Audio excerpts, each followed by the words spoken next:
Hello guys, welcome to my YouTube channel Shiva coaching classes. Last class में मैंने आपको multiplication के कुछ क्वेश्चंस कराए थे। अभी मैं आपको प्रॉपर्टीज ऑफ मल्टीप्लिकेशन बताऊंगी। दोस्तों, आपको पता है कि आपकी क्लोजर प्रॉपर्टी, एसोसिएटिव प्रॉपर्टी और कॉम्यूटेटिव प्रॉपर्टी आपने एडिशन में भी पढ़ा था, सब्ट्रैक्शन में भी पढ़ा था। अब आप इसको मल्टीप्लिकेशन में भी पढ़ेंगे। दोस्तों, मैं आपसे बताना चाहती हूँ कि जैसे कि आप मेरे चैनल पर नए हैं तो आप प्लीज मेरे चैनल को लाइक, शेयर एंड सब्सक्राइब जरूर करें। साथ ही साथ बेल आइकन को जरूर प्रेस करें ताकि आपको सबसे पहले मेरी वीडियो देखने को मिले। आपको फर्स्ट प्रॉपर्टी में बताती हूँ, क्लोजर प्रॉपर्टी। क्लोजर प्रॉपर्टी में हमारा क्या होता है, दो रेशनल नंबर होता है और दोनों को क्या करना होता है, मल्टीप्लाई करना होता है। द प्रोडक्ट और multiplication of any two rational number is always a rational number. वो दो मल्टीप्लिकेशन के दो रेशनल नंबर होते हैं, उसको हमें क्या करना होता है, मल्टीप्लिकेशन करना होता है। नेक्स्ट हमारा है कॉम्यूटेटिव प्रॉपर्टी। कॉम्यूटेटिव प्रॉपर्टी में आप देख रहे हैं दोस्तों, the multiplication of rational number is commutative. तो ए बाई बी भी हमारा क्या है, rational number, C by D भी हमारा क्या है, रेशनल नंबर। तो इक्वल टू के बाद भी C by D into A by B, मतलब आंसर जो क्या होगा वो बिल्कुल सेम होगा। अगर वो सेम होता है तो वो वेरीफाई होगा, और वेरीफाई होगा तो वो आपकी कॉम्यूटेटिव प्रॉपर्टी होगी। नेक्स्ट आपका है एसोसिएटिव प्रॉपर्टी। एसोसिएटिव प्रॉपर्टी में दोस्तों आपको पता होना चाहिए, ये थ्री रेशनल नंबर होता है और थ्री रेशनल नंबर में भी हम कहते हैं इक्वल टू के बाद ये क्या होना चाहिए, वेरीफाई होना जरूरी है। अगर ये वेरीफाई होता है तो ये एसोसिएटिव प्रॉपर्टी है, अगर ये वेरीफाई नहीं होता है तो ये एसोसिएटिव प्रॉपर्टी नहीं है। The multiplication of rational number is associative if a by b and c by d and e by f are three rational number. Next आपका है existence of multiplication identity.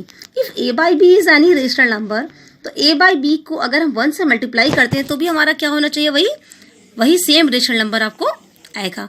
Next class में मैं आपको इसको verify करके कुछ questions बताऊंगी। Sorry guys, next class में नहीं, इसी क्लास में ये क्वेश्चंस है, इससे आपकी कॉम्यूटेटिव प्रॉपर्टी के, एसोसिएटिव प्रॉपर्टी की और क्लोजर प्रॉपर्टी की।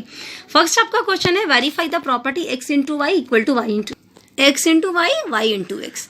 तो x into Y equal to Y into X दोस्तों आपको पता ही है कॉम्यूटेटिव प्रॉपर्टी है। मैंने आपको भी प्रॉपर्टीज में भी मैंने इसको डिस्कस किया था कि अगर दोनों तरफ का आपका जो LHS और इक्वल टू RHS दोनों को तरफ का जो आपका आंसर है वो बिल्कुल सेम आना चाहिए। अगर वो आंसर सेम नहीं आता है तो वो कॉम्यूटेटिव प्रॉपर्टी नहीं होती है। अगर वो आंसर सेम आता है तो आपका कॉम्यूटेटिव प्रॉपर्टी होगी। जैसे x into Y equal to Y into X, X की वैल्यू -1/3 है और y की वैल्यू 2/7 है। तो x की वैल्यू x की में लगा दिया और y की वैल्यू y में पुट कर दिया, और दोनों वैल्यू पुट करने के बाद आप देख रहे हैं आपका answer -2/21 -2/21। LHS equal to RHS, मतलब कि ये आपका क्या है, कॉम्यूटेटिव प्रॉपर्टी है। नेक्स्ट आपका है x equal to 2, y equal to 7/8 -8। आप देख रहे हैं x की वैल्यू 2 है, तो अगर न्यूमरेटर में 2 है और डिनोमिनेटर में कुछ भी नहीं है तो आप उसको 1 मान लेना चाहिए। x into Y equal to Y into X, तो 2/1 इंटू 7/8 इक्वल टू 7/8 इंटू 2/1। आप देख रहे हैं आपका जो आंसर है वो LHS इक्वल टू RHS क्या हो रहा है दोस्तों, बिल्कुल सेम है। तो इसका मतलब कि ये आपका कॉम्यूटेटिव प्रॉपर्टी है। अगर ये वेरीफाई नहीं होता तो आपका ये कॉम्यूटेटिव प्रॉपर्टी नहीं होता। नेक्स्ट मैं आपको एसोसिएटिव प्रॉपर्टी को वेरीफाई करके बताती हूँ। Verify the property of x into Y into Z, X into Y into Z. इसमें क्या हमारा थ्री रेशनल नंबर होता है, तीनों को हमने क्या किया, x की वैल्यू पुट कर दी x में, y की वैल्यू पुट कर दी y में और z की वैल्यू पुट कर दी z में। कैलकुलेशन करने के बाद आपका जो आंसर है वो बिल्कुल सेम आना चाहिए। अगर वो सेम आता है तो आपका ही एसोसिएटिव प्रॉपर्टी होगा। अगर वो सेम नहीं आता है तो आपको एसोसिएटिव प्रॉपर्टी नहीं होगा।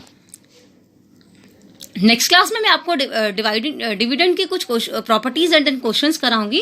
अगर आपको मेरी वीडियो पसंद आए तो please like, share and subscribe जरूर करें। Thanks a lot, thanks for watching.